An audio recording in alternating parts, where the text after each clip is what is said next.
You are listening to the Fit Figure Formula podcast. I help female perfectionists beat self-sabotage and lose the weight for good using the Fit Figure Formula coaching program.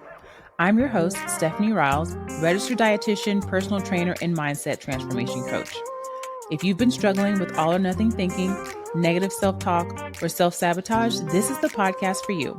Learn how to get consistent and become the best version of yourself from the inside out. So let's get started. Hello and welcome to another episode of the Fit Figure Formula podcast. I'm your host, Coach Steph, aka Stephanie Riles. I'm a registered dietitian, personal trainer, and mindset transformation coach, just in case you are new here. If you've been listening for a while, welcome back. Today I'm going to be talking about healing your relationship with food. So when I started prepping for this episode, I was only going to do one episode, but when I got into this, I was like, oh, this is going to have to be a part 2. So this is part 1 of healing your relationship with food. And then I have a part 2. So today, what we're going to be diving into is what it looks like to have an unhealed relationship with food. You may identify with many of these mindset traps, many of these behaviors, many of these thoughts. So if you can see yourself in this episode, joining the Fit Figure Formula might be the right next step for you. Inside the Fit Figure Formula, we not only help you transform your relationship with food and fitness, but also with yourself, because really that's the main thing that's going to change is you. When you change, everything else will change, including your relationship with food and fitness. So inside of the Fit Figure Formula coaching program, it's 16 weeks with me in your back pocket, and we're going to dive into your relationship with food, your self-worth, your discipline, your identity, and start to make that 1% shift, y'all. You only need 1% shift to help you transform your relationship with food and fitness. You don't have to be a completely different person. You can use where you're at right now and shift 1%. And if you keep going with that 1%, you're going to be in a drastically different place in 6 months to a year from now. So head to the show notes in the podcast episode to apply to work with me inside the Fit Figure Formula. On the last episode, I talked about how my podcast anniversary has just passed. You guys have been doing podcasting for 2 whole years, and I'm super excited. If you are new here, definitely check out the rest of the podcast episodes and share one that resonates with you the most. So I asked you guys on the last podcast to do one of 3 things or all. 1, you can head to the show notes to become a Formula fan and support the podcast through a low-cost subscription that helps me produce this podcast for you every single week. Number 2, share the podcast to your stories or to your favorite social media platform. You can even share the link in your group chats or apply to the formula. And you know what, y'all? Y'all can even leave a review. If you're listening on Spotify or Apple Podcasts, go ahead and leave a 5-star review. This is going to tell your podcast platform that you enjoy listening to this, that you're getting value out of the podcast. So I'm going to remind y'all more often because I really want to blow this podcast up. I feel like it's so valuable. If you feel like it's valuable too, go ahead and share, leave a review, and I'm going to thank you in advance for doing that because it means so much to me. All right, let's get into this episode. So what does it mean to have an unhealed relationship with food? Sometimes it can be subtle and sometimes it can be very, very loud.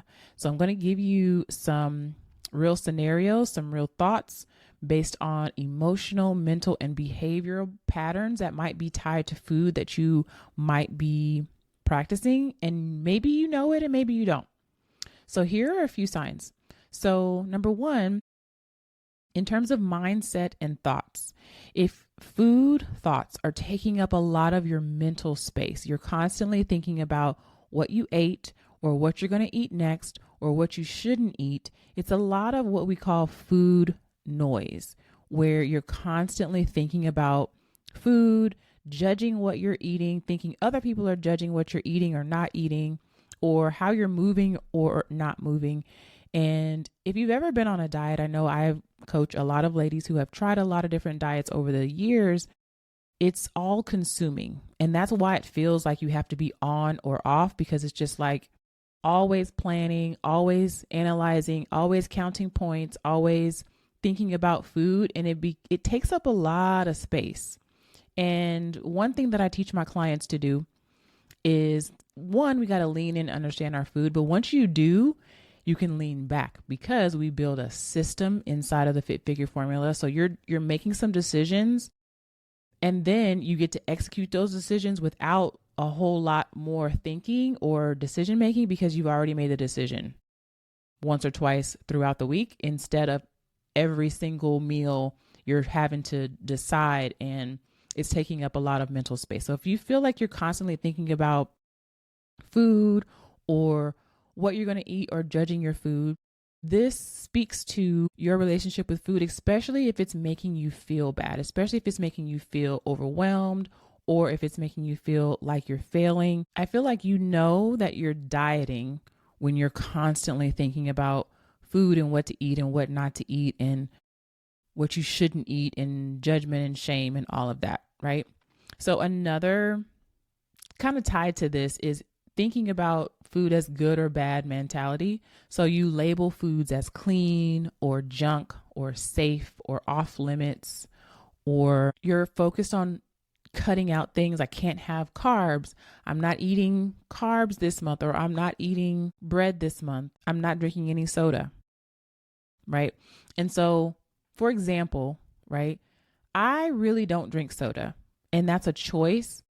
But after I made the decision, and this was like in junior high, because we weren't supposed to drink soda when I was an athlete in like junior high, and our coaches would be like, hey, if we see you around town drinking soda, we're going to make you run. So I stopped drinking soda back then. And so I don't have to rethink about that. I don't have to keep telling myself, oh my God, can't drink soda. I don't want soda. It's kind of like if you're not a smoker, right?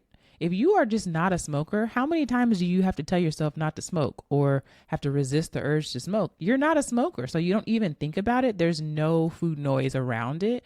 But I feel like when I hear people talk about, I'm cutting carbs, I'm cutting bread, it takes a lot of energy to say, I'm not going to do this, I'm not going to do this. And the more that you tell yourself, I'm not going to do something, I'm not going to eat this particular food, or I'm going to restrict, you're just thinking about that over and over and over again every time you say that. So imagine being able to eat your food, make it enjoyable, and not have to think about whether this is good or bad, or whether it makes you feel good or bad, meaning like emotionally. And you looked at food as satisfying or not.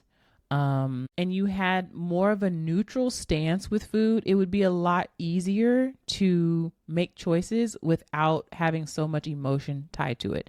One of the reasons why I teach inside the Fit Figure formula and I help you understand your food, because then that wipes away all the good and bad, because you actually understand your food from a total day's perspective.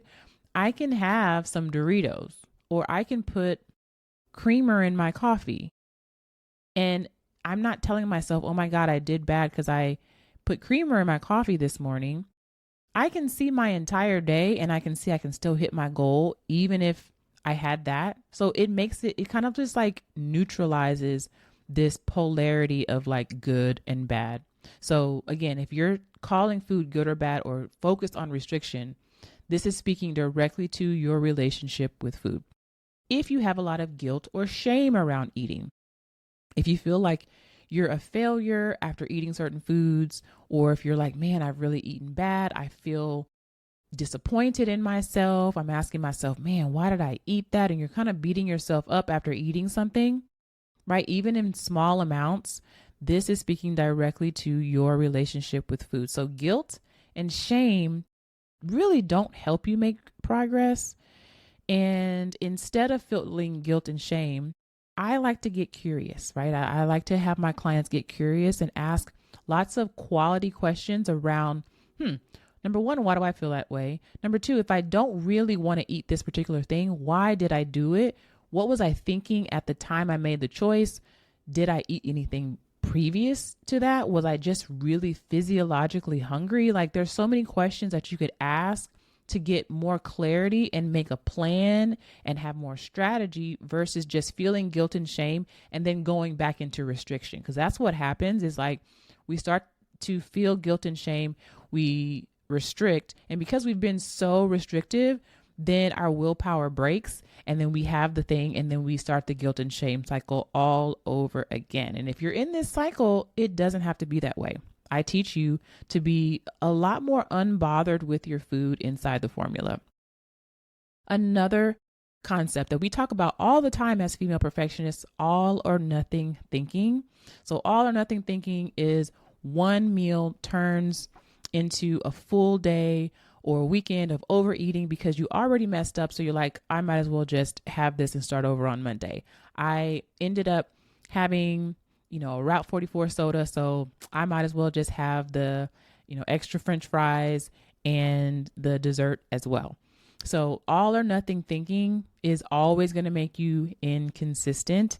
It feeds the guilt and shame cycle. It also feeds the emotional eating cycle as well.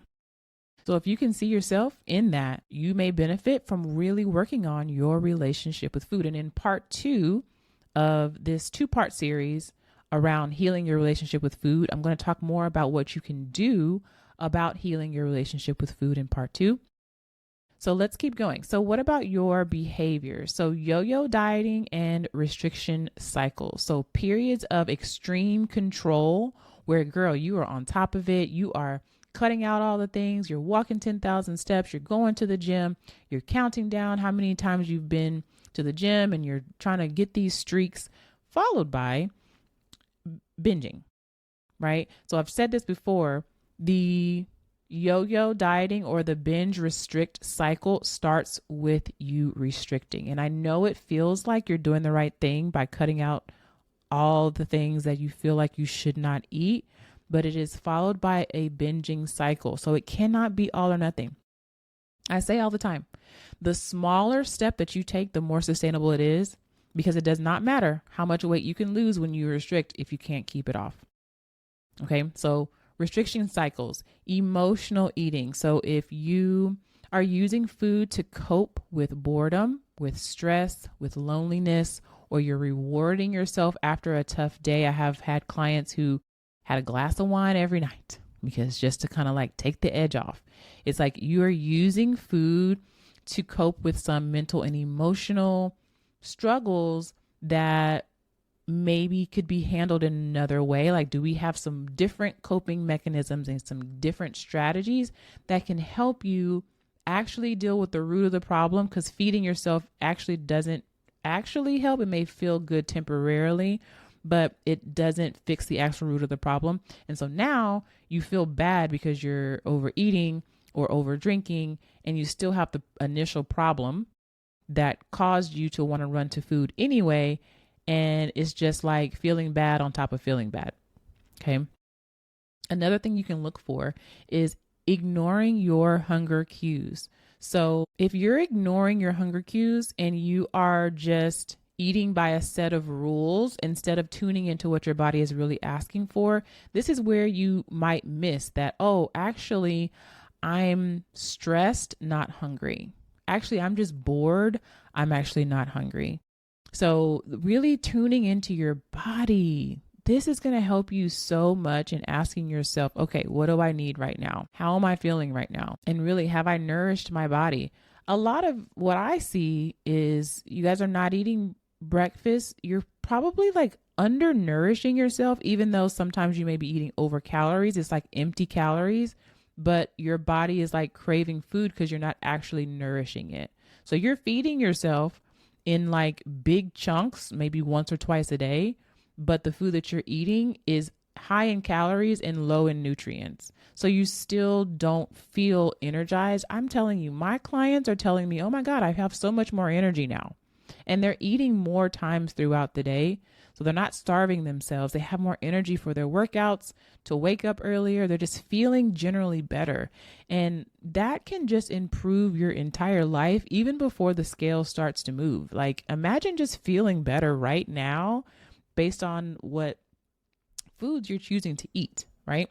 So Another behavior that you might be seeing if you have an unhealed relationship with food is that you are making up for food. So skipping meals because maybe you overate, right? And you're like, oh, well, I don't need to eat dinner tonight because I overate at lunch, right? This is a sign that you have an unhealed relationship with food. Over exercising because you ate quote unquote bad and now I have to do 2 workouts tomorrow, right? Like this is kind of getting into a little bit of disordered eating. I have coach ladies who have eating disorders as well, but sometimes we just have like disordered eating patterns based on the way we're thinking about our food and just a lack of relationship that we have with ourselves.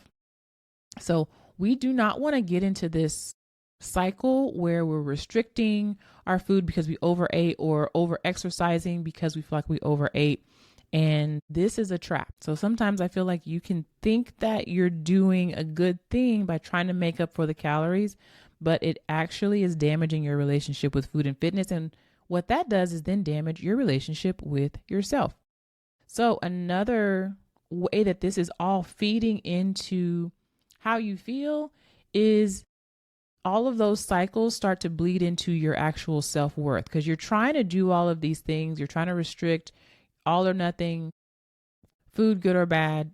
And now I'm starting to feel bad about myself because I see that my willpower is not working. Something must be wrong with me. I'm not disciplined. I'm inconsistent. I just can't do this. Why is everybody else able to do this? And you're feeling good or bad based on what you ate that day. And that's starting to bleed into your self-worth. And this is what we do not want. If you're feeling bad, if you are telling yourself, I'm not disciplined or I'm inconsistent or I'm just not good at this because of what you've done in the past, maybe you've dieted in the past, it worked for a little bit and then it stopped because you stopped doing the thing. It might not be because you did something so terrible. You're just human, and what you did to reach your goal is not for you. It's so important that you don't make past mistakes mean anything about your self-worth or your ability, your self-discipline. Self-discipline is just a mental construct. I get to decide, right? And if I decide that I'm a self-disciplined, worthy person, I'm going to show up and act like a self-disciplined, worthy person, right? So fear of losing control. You don't trust yourself around certain foods, so you avoid them altogether. If this is you, if you're doing this, if you're like, oh, I can't walk past this cupcake place, or I have a client right now who told me at the beginning that she loved sugar and she was addicted to sugar and she just couldn't control herself. I have another client who said that her husband would bring in snacks and treats, and when she saw them, like she couldn't control herself, she would just have them. So she wanted him to hide those treats. And I get it. That sounds like it would work. But the root of the problem is I don't trust myself around certain foods. But trust is earned. Trust can be built. Trust can be developed, right? So if you have a fear of losing control around foods and you feel like, hey, if I see this cheesecake or these chips, what am I going to do? It's there. Let me eat it. I had a client once before too that had food. A lot of times they brought food into her workplace. So a lot of you teachers or nurses who get food brought to you and you're like, oh, here. And they're like, hey, it's here. What am I supposed to do? It's like you have control. You can say, thank you so much, or no, thank you. You have that choice and you don't have to eat it all, right? So really working on your self-trust is going to help you heal your relationship with food so that you don't have to avoid food altogether or certain foods out of fear of losing control. Another way this shows up is anxiety around social events. So eating out, dating, vacations, holidays bring stress instead of joy because you're like, oh my God, there's going to be so much food. Or we have this really bad where we're like, I'm on vacation. I just want to enjoy my vacation and I will get back to it when I get back. Now, I don't know if I've done an episode about my vacation framework that I teach my clients. If I have not, I really need to do one. But It does not matter as much how you show up on vacation. But this is what I tell my clients. I want you to make the choice. I don't want you to go into your vacation thinking that I'm just going to eat whatever because I don't have the self-control anyway. So I'm just going to eat whatever and then I'll come back and, figure it out. A lot of times what happens is you don't actually have a plan for vacation, and then you definitely don't have a plan for the day you get back, and then you're off track for weeks or months after that. And so inside of the formula, I do teach my clients a vacation framework so they can get right back to it. That builds trust with yourself. When you have a strategy, when you have a plan, when you have a step-by-step framework to practice, that builds trust with yourself because you're like, okay, I'm confident. I know what I can do. I know what I can execute. Even if I mess up or if I make a mistake, I know exactly why and where I made that mistake, and I know how to fix it for next time. So having anxiety around social events, eating out, vacations, holidays, this does not have to be your reality. We can actually think through this. And of course, if you're listening to the Fit Figure Formula in real time, this episode is going to probably air sometime mid-October. And so we're just going into the season of holidays. This is a perfect time to join the Fit Figure Formula because it's just one of those times where there's lots of foods, lots of holiday parties, and you find yourself slipping back into old habits if you're not careful and then starting over again January 1. You don't have to do that. If you join the formula now, you can go to the show notes and check out the link to apply. I'm going to help you still enjoy your holidays, but then also be very strategic and feel so much more in control so that you don't have to have anxiety around social events. Another way this might show up, body image struggles, right?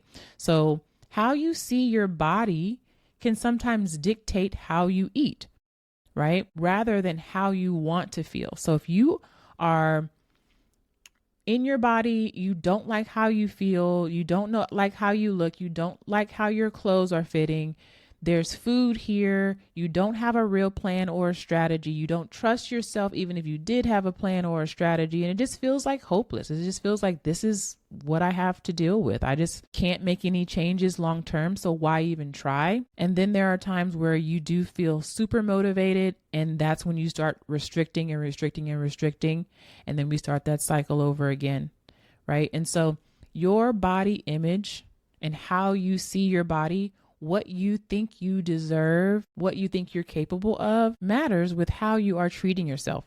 So healing your relationship with food doesn't mean that you never think about food. It just means that food becomes neutral. You can enjoy it without guilt. You can eat for nourishment and pleasure, but you're not beating yourself up. You can trust your hunger and fullness cues, and you can stop letting food control your mood or your identity. So you do not have to do it perfectly or not at all. You do not have to hyper focus on rules. Your success is not tied to your self-worth or your identity. You do not have to overthink every choice. You do not have to either be in ultimate control or completely out of control. You do not have to be on the binge and restrict cycle. You don't have to feel shame or self-criticism.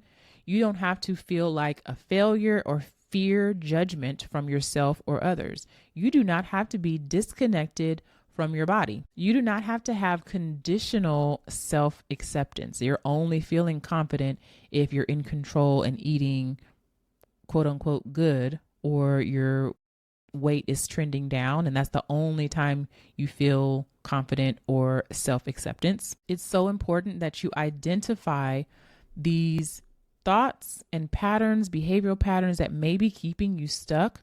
So this is part one. If you saw yourself in any of this, you might be a great fit for the Fit Figure Formula. I'm going to teach you how to heal your relationship with food and fitness, and also make progress while you're enjoying your weight loss journey, you're lowering your A1C, and you feel more control over food, but in a way that's empowering. It's not fueled by fear. You do not have to deal with food the way that you always have. You don't have to think about food or yourself the way that you always have. Again, that 1% shift, right, can help you heal your relationship with food and fitness, reach your goal without being fearful of gaining the weight back. So I'm going to see you on the next episode. I'm going to see you on part 2. So make sure you come back and tune in to the Fit Figure Formula podcast. If you feel like this episode has been helpful, please share, leave a review, and consider heading to the show notes to apply to the Fit Figure Formula.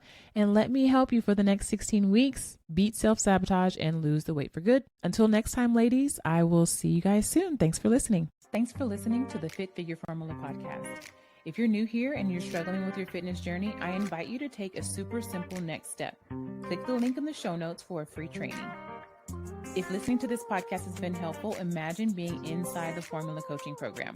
You can apply for coaching with the link in the show notes. I hope to see you inside.